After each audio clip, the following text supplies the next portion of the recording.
Welcome to the 28th episode of A Change is a Chance. My name is Ryan Lowe, and it is my goal to educate listeners, especially young ones, on the issues in this world by interviewing different experts who can lead us into the charge for change. So today, we have a very special panel interviewing starring many different roles of the Global Youth Mentorship Program, or the GYM program of the organization Plastic Ties. In episode 12 here, I talked with Mr. Christian Shaw, the co-founder of Plastic Ties, where he explained to me how the GYM program inspires youth to take a stand against the plastic problem. Mr. Shaw had so much faith in me and this entire generation, and as he has to countless others, he's helped to inspire me and aid me in my fight against the plastic problem. Because of that, I decided to become a GYM youth leader myself, and as one, I have been working to educate our youth on the GYM program, plastic problem, and show them that they can be leaders too. And today, here to help me with that, we have three incredible guests. So first up is Ella Katsner, a current youth leader at the GYM program. So Ella, could you please tell us a little bit about yourself? Yeah, so I'm a part of this year's cohort, and my project is focused on reducing plastic utensil usage. And with that, I have started a plastic art club, and my school just making art out of the plastic that people throw away. And that has been really fun, and I've gotten people in the community involved. And yeah. Yeah, that's really cool. Merging just like a school subject with plastic, just a perfect way to bring it into the education side of things. Next up, we have Lawrence Mayaki Akinpelu, who is a current youth mentor at the GYM program. Lawrence, could you please tell us a little bit about your plastic journey? Hi, everyone. My name is Lawrence Mayaki. I've been educating a youth on sustainability for the past 20 years. And what I do mostly is I believe the basic tool to make change is education. So I've been trying to teach youths to choose alternative ways of using facilities as sustainable ways of using facilities within the environment. In Africa, as you know, basically the people in Africa is not that they are doing some of these activities. It's not intentional. It's they lack basic knowledge of the effects of those practices. So what I do is I engage mostly youth and women to ensure that they engage on sustainable means of living. Basically, plastic waste in Africa is a very serious problem. We've been trying to encourage people to ensure that they do recycling. We can't phase it out completely, but we promote recycling. We use some of this plastic waste which we've been doing. So I've achieved a lot in Nigeria. I'm presently drifting to places like Niger, Chad, Benin Republic, so mostly in rural areas. Thank you very much. Yeah, that's really cool. Perfect fit for the GYM program. And last but not least, we have JD Whitman, who is the GYM program director. So JD, could you please tell us about what you've been doing? Hi, yeah, thank you so much for inviting us to come here and talk together. This is great. So I'm JD Whitman, and I've been the GYM program director since March 2020. So I started right in the middle of COVID. And outside of Plastic Ties, I am a sci art expert and researcher. So I work with scientists to translate their research to the public through large-scale installation artworks. And currently, well, my work has always dealt with marine plastic and educating youth about marine plastic and marine plastic pollution in a way that doesn't provoke negative ecological emotions. And the work that I'm doing right now is I'm working with researchers in the EU who are studying plastic contaminants for policy. So we're looking at nanoplastics and microplastics and how they're affecting public health. That's really cool. So both you and Ella are doing art and plastic. Okay, so I'm going to say this now. Everyone can chime in into these questions at any point. So let's get started. First question, what inspired you to get involved in the gym program specifically, and then also the fight against plastic pollution? I can go first. So I actually had a friend who was in one of the previous cohorts. Her name is Harper, and she had a similar project trying to battle the indifference in her community and educate her community about plastic pollution. And so I've always been interested in plastic pollution. Like when I was even younger, my dad used to have us go around our yard and our road with trash bags and pick up any plastic or litter that we saw. And so I think that love for the environment and love of advocating against plastic pollution has come from my family and those around me. And Harper actually showed me this program, and I thought it was a perfect fit. And so I applied, and I'm so happy to be here.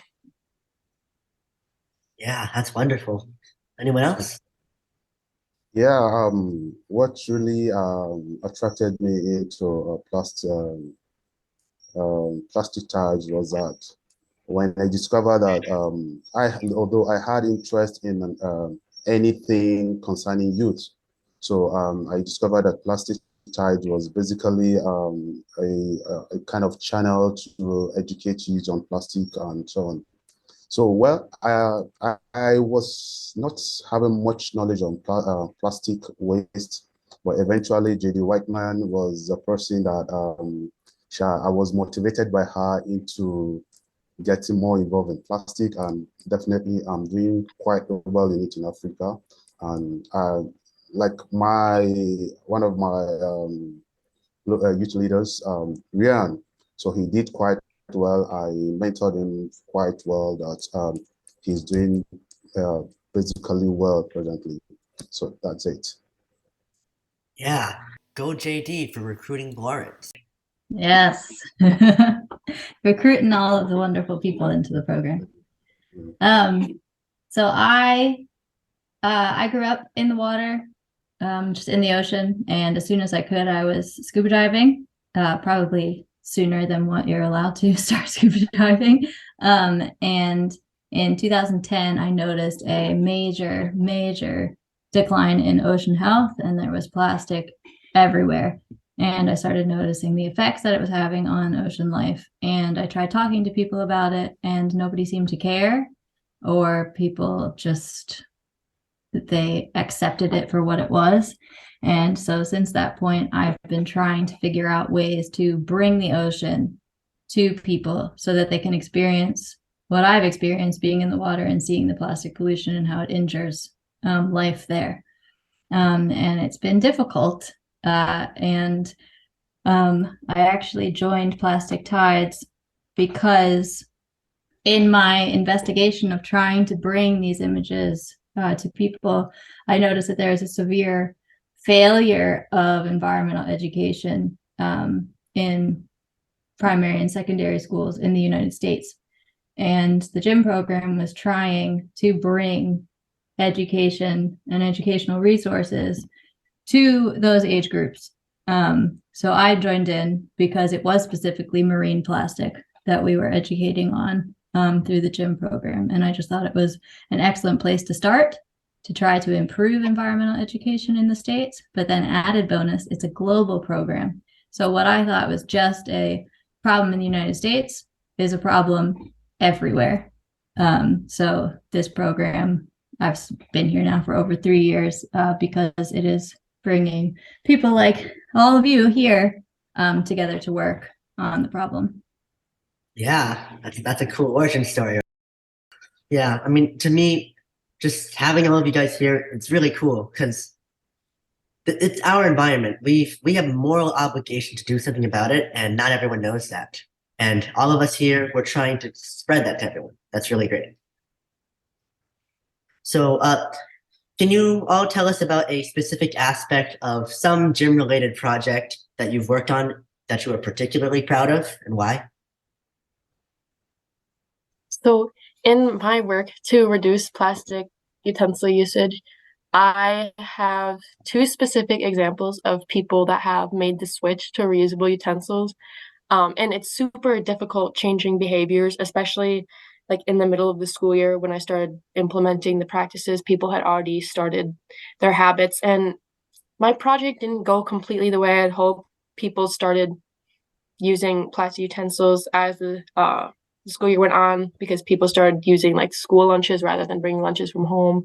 And obviously, people use plastic for school lunches more often. But there were two people, one of my friends, Anna, and one of my school principals, Mr. Tomchek, I'm just going to name drop. They both started using reusable utensils, and they were so proud to show me what they'd done. And it was cool because we had that feeling of like both making a change in each other's lives. And that was a big motivation to keep going. Yeah, that's the true purpose of activism right there. Okay, as for me, what I've been doing, I've been trying to educate people because I discovered that right here, most people are not aware of the effects of using plastic materials. So I tend to educate them on the effect of dumping or using plastics. Because when here, most people, the plastics are majorly used and dumped, and they don't know where the plastic are going to land. So what we do is I try to educate them on the effects of misusing plastics. Then secondly, I try to introduce water stations because here the kind of plastic we have mostly are water bottles. So I try to introduce water stations to schools, market areas, major area where they use some of these things. If I go to offices, sometimes I try to educate organizations like most of the public offices in Nigeria. I've educated them on using alternative means instead of using plastic. So I even try to partner with other organizations to introduce plastic waste, plastic water stations in offices and schools like that. So basically what I do mostly is education. And I realized that most people don't recognize the effects of plastics. So the moment you tell them, they change subsequently. So severally, the education has worked and has changed a lot of things. So people have been trying to use other alternative and sustainable means. So that's it. Nice. It's great that you got involved in, education, as you said, but then also implementing water stations to help a community. It's great to be in different parts of the plastic problem. And I don't have one, there's too many things that I'm proud of about the program to mention one, but I'm extremely proud of the program, the Plastic Tides team for running the program, and every single youth leader and mentor that has come through the program. I am constantly blown away by the youth leaders because they have so much drive, so much passion, and just an incredible amount of innovation for the problems that they're seeing. I'm learning from them, and the mentors are learning from them. And it gives hope to this very dire situation that we find ourselves in. And then additionally, every single mentor that has come through the program has been wonderful and has helped elevate these kids' confidence in completing their projects, and basically their drive to continue in the environmental field.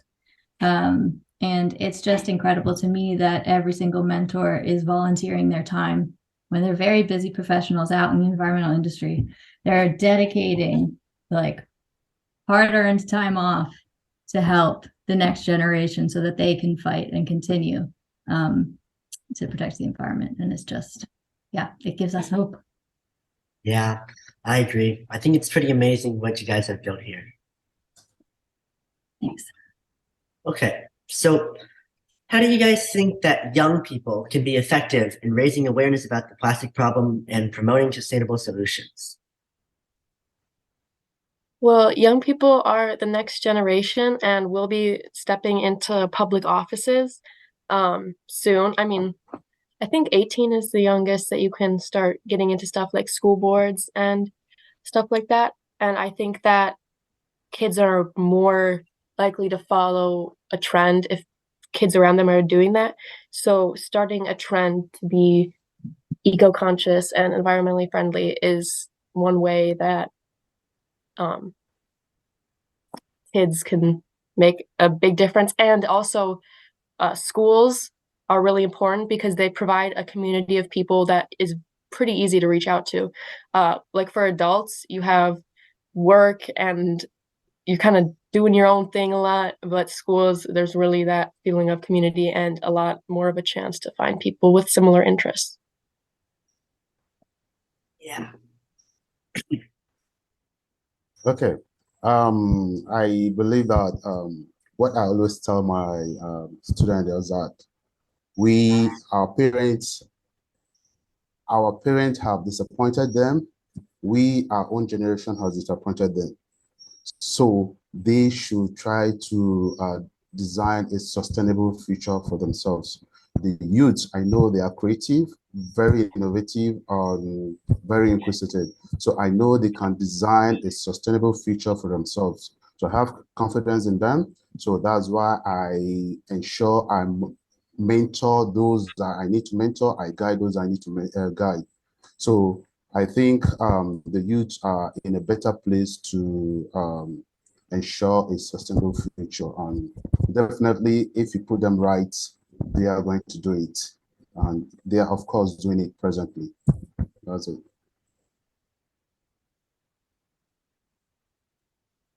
Yeah. Yeah, and I jumping kind of off of what Ella said, um,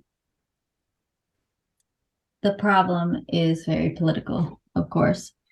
So we've created the gym program to be community specific. So every single youth leader is to work in their community because that's the best possible way to eventually tap into any type of political feature. So kids or youth leaders, students should be starting at their community center, whether that's school, whether that's their cul-de-sac in their town, whether it's their family and friends. Like they need to start where they already have a community built up. And by making a positive impact there, you're going to change the behavioral efforts of the people you're impacting, and they're going to start reaching out to their circles. And then those circles are going to reach out to those circles. And soon the youth leaders will have this group of people who are rallying for the same thing. And eventually that group gets big enough so that you can take on different political issues like in their specific community. And of course, it's different state by state in the US and then country by country worldwide, county by county even. So starting as small as possible within your own community cohort is the way that youth leaders can make effective change. Yeah. And in any scale project from community to the world, we, the youth, we're underestimated by the larger generations, and just, getting out there and showing that not only do we have the ability to think for ourselves, but that we acknowledge that this is our future you're messing with. Like, that's just really important as a youth and as a person.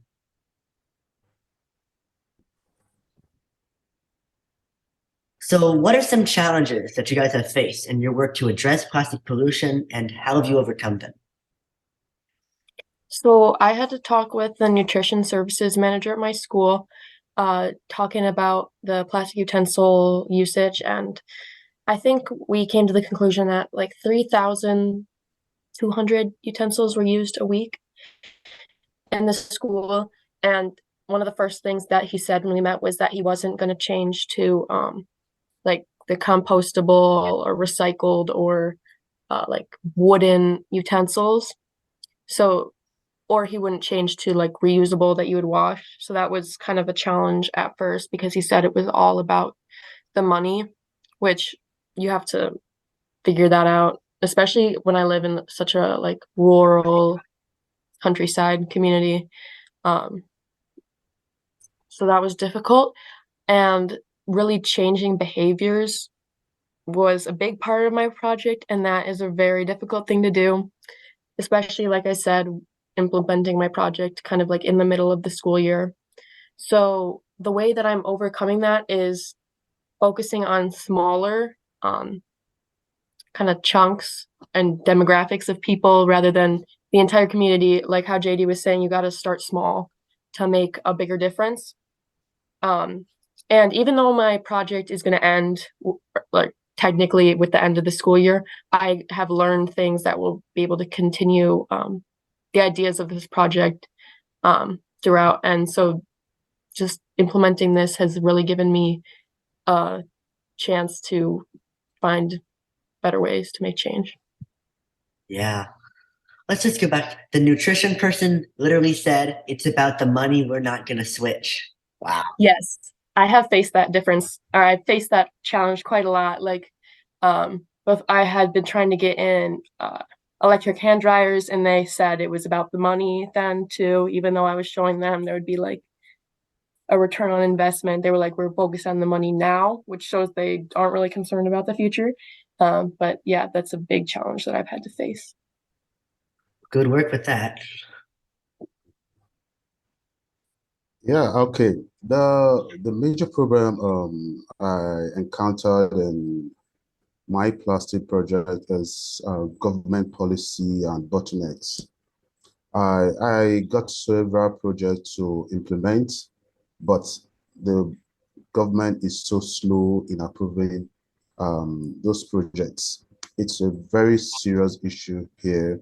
I have tried several means. I've arranged protests, campaign, and so on, but the bottlenecks, delays. Sometimes you discovered there are critical issues that you need to attend to within the shortest possible period. But the issue is that you must seek approval from government before doing anything. And before you do it, they must approve it. So the issue of government policy and bottlenecks are always very critical issues. I also have the mentor, that's the JI youth leader. He had been trying to install plastic water station in a particular school. For the past 3 months, or for more than 4 months, he had been trying to seek for approval, but that was in California. It has not worked. So most of these issues are the issues we encounter in implementing plastic solution projects. So I think I don't know what to do about it. Government. So that's just it. It's a very serious issue. Yeah. Apathy and ignorance, kind of the enemies of really everything. I have something that I would also like to add on to that. Yeah, the ignorance in the government. The government sometimes, in my state at least, provides grants for the bigger city schools, but I live in like I said, a very small community, kind of in the countryside, where people like to stick to the way that everything has been.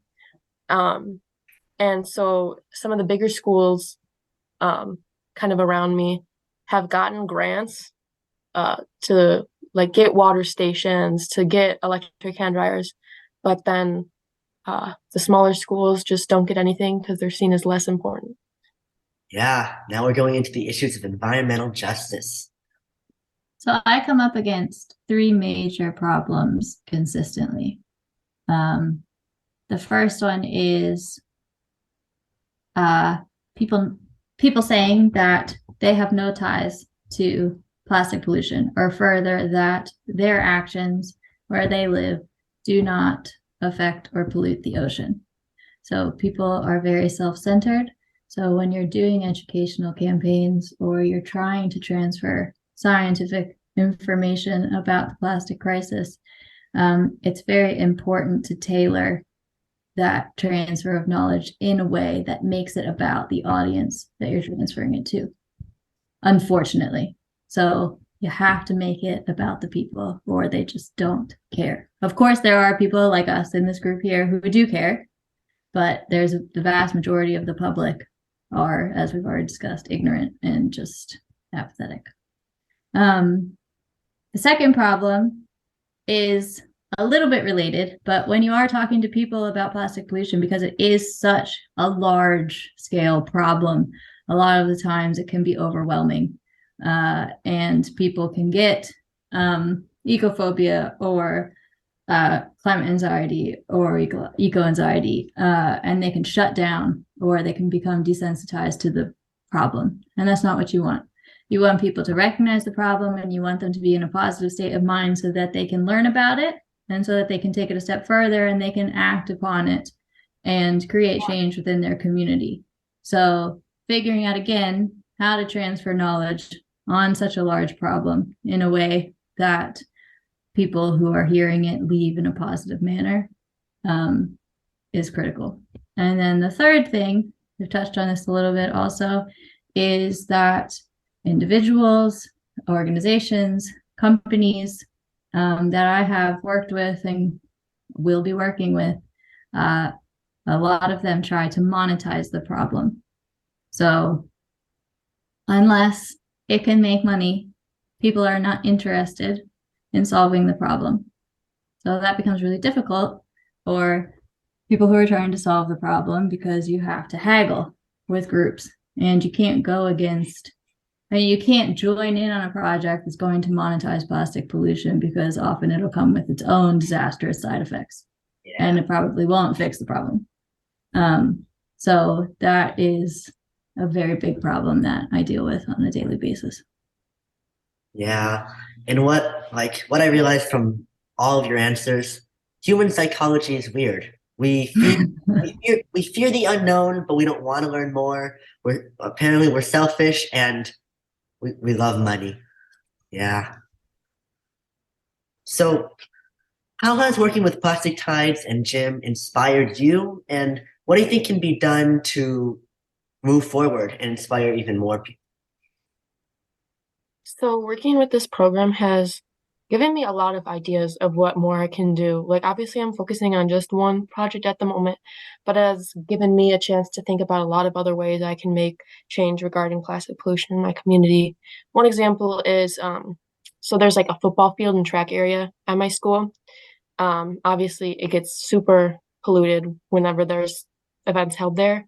And I think it's disgusting because no one ever really cleans up their trash. And so my project was actually originally going to be focused on that until they tore the football stadium down and started rebuilding. So that was one obstacle that got in the way. But now it's a fresh start, kind of. So instead of letting all that plastic accumulate, I'm sure you guys have seen maybe bleachers and there's just plastic behind them.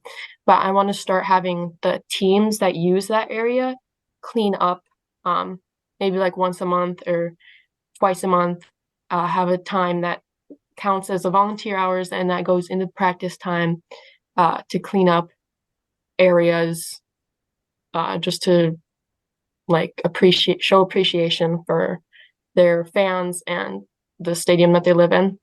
And that is another way that I could get more people involved with it. And Plastic Tides has really supported me in my ideas. And hopefully I can get more people to join, especially because I'm doing, we have an environmental group at my school, and I've really tried to hype up this program for them. And I feel that a lot of people might apply to it. That's great. Yeah, that's a nice step forward. And I also think that instead of having just this educational group that the JOIM, I think it will be also good if you have maybe kind of a community organization. Like Plastic Ties should have like clubs in every community. In each community, there should be a group of youths coming together in the name of Plastic Tides, with the focus of working on plastic waste management and so on. in every community at least. I think that will go a length in getting more people involved into plastic waste management. So I think that will really work. And if you have where you have youth coming together, discussing about it, sharing ideas, bringing innovations to solutions and so on, it will really work instead of just we having this platform alone. So I think that would be a way forward. So that's it. Yeah. I mean, we should definitely ask you, JD, more about this. That seems like a reasonable goal for plastic ties, or the gym program, I mean. It would definitely be a long-term goal. Absolutely. So, of course, it depends on how many funding for our organization and how many people we can have so that we can oversee it. But we would like to offer the program to as many people as possible in every single corner of the world. So we've seen it be successful for 3 years now in 42 different countries. So it is definitely something that could happen on a large scale, like you said. So hopefully one day. And then so the plastic pollution crisis, in order to be resolved, needs innovation, motivation, and momentum. And what I've learned is that all three of those things exist in the youth leaders that have come through this program and the projects that they have created. And I have seen that it actually exists there more so than anywhere else, because kids are not yet tied down by politics. So they have a little leeway to get things going. So because of that, I've kind of changed what I do in my career, and I will definitely be tailoring my research more towards youth education. So Yeah. It goes back to what we were saying earlier, how youth is the future. And I think it's great that the gym program tackles that. And definitely a great step for educators and people to focus on that. Okay, so looking forward, what are some goals that you have for yourself and your journey in the fight against plastic pollution? And I know like all you guys talked a little bit about that in the previous question. Well, I want to make a lasting change in my community that will continue even after I am graduated. So, like with the practices that I have started, like with the reducing plastic utensil usage, I hope to continue that project and have that continue and hopefully see a reduction as the years go on. And with the pollution at the track field and the football field, I want to see that be reduced and seeing like maybe coming back a few years later and seeing all the changes that have happened with me as like a catalyst and other people in the community getting excited to make a change is something that I hope to see in the future. Yeah, a domino effect. Okay, I hope to see zero plastic environments. It could be possible, or it will be possible, in the sense that everyone wants a good life. Everybody wants a good life, and if there's anything that could infringe that, they will definitely work against it. So what I've been doing, I've been trying to educate people on the importance of avoiding plastics. So, and it's really working. And in the plastic waste management, in some communities, most especially the rural communities, we are almost going zero plastic because of education, the education and awareness we've been providing. So I definitely, through proper education, we gonna find a way out. Nobody wants a bad life for himself. Everyone wants a good living. So what I always say is that most people are ignorant of the implications of plastic waste. So the moment you educate them on the implication or the negative effects, definitely they'll drift from using such things. So we will continue to work, we continue to educate people till we have a zero plastic waste. Thank you. Yeah, let's all have hope for that. Yeah, similar. So I just want to educate as many people as possible and to hopefully allow all age groups to feel that they have agency and that they can make changes in their own lives, and then also, again, help other people in their communities to make change. Yeah, that's wonderful. So just the last question here is, do any of you have any questions for anyone else?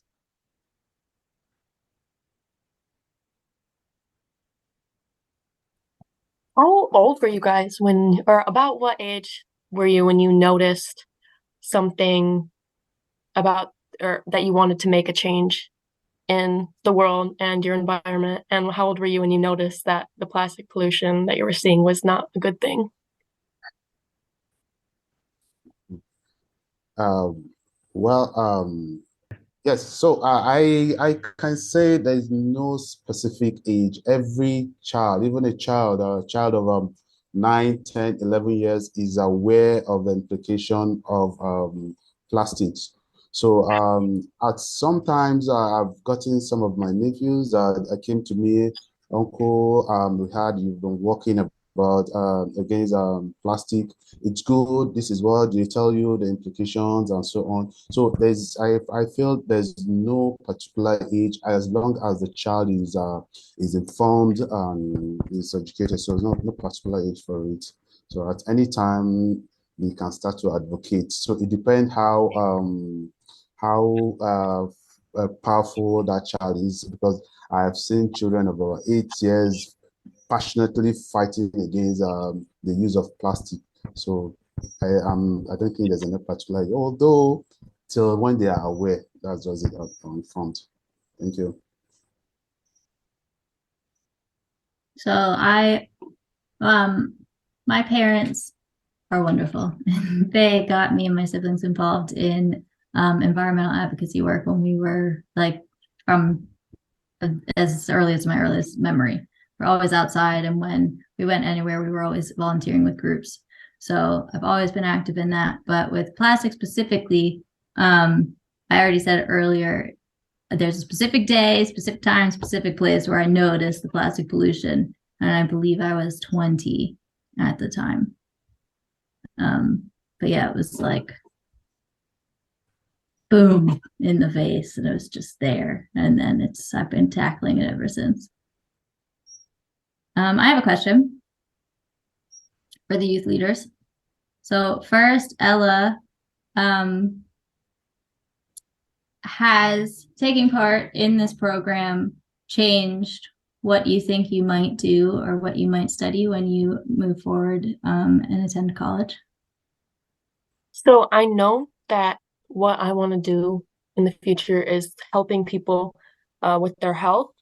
And through this program, I have become a lot more interested in the ways that environment affects like physical health. And interestingly, one of the key factors in a college that I want to go to is it has to be like one of those environmentally friendly and beautiful campus colleges. Specifically, there's one I like, a Swarthmore College, beautiful, and they're very focused on like sustainability. And I can see myself working with learning about the effects of microplastics in the human body. But that is something that I wasn't really aware of before this program. And like looking at all the information, especially the Plastic Tides Instagram page, I always look at that, and it has helped develop my interest in the ways that it affects not only the environment, but people as well. That's wonderful to hear. That's an excellent outcome to your participation in the program. It's awesome. And then Ryan, since we are on your podcast, I was wondering if or I guess how your podcast episodes have made an effect on extended communities where it's listened to. Have you had any feedback from listeners? Has one like podcast episode led into another episode? Have you met people through it? Yeah. Well, for me, all these episodes are just, a great way to spread awareness and education. And I feel like it's a big part of, activism and such. But just, I'm not like popular enough to get, recognized on the street or anything. So I haven't had any like experiences in that regard.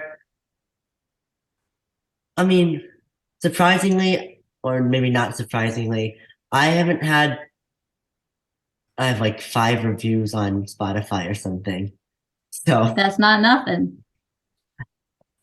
yeah, I like to think that the 11% of my viewers who are youth are listeners who are youth are learning something the way I am and just taking that into account when it's just like we were talking about earlier, domino, the butterfly effect, just having me having the ability to learn something from someone, spreading that to people who listen, having them spread it farther, and then leaving it to their interpretation on how they want to do something about it.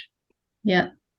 I'm not sure how you end your podcast, but maybe that's something you could add into your gym project. So at the end of every episode, you could do a call to action, or you could ask people to write in and if they had any questions about what they heard on the episode, or just a way to get people more involved or to learn more. Yeah, that's a good suggestion. Okay. Well, I mean, that's all I had, all the questions I had for you guys today. Is there anything else you'd like to say? No, thank you so much for having us. Yeah, thank you so much. This is a wonderful experience. Thank you very much. Thanks so much for coming here. I mean, I've already learned so much from just talking to you, and I'm sure that so will my listeners and other people. Yeah, so Awesome. thank you so much for talking with me today, and I hope to hear more about all your projects in the future. Thank you. That's it for the 28th episode of A Change is a Chance. If you have any questions or a suggestion, please email me on achangeisachance.com. Thank you for listening, and see you in the next episode. Bye!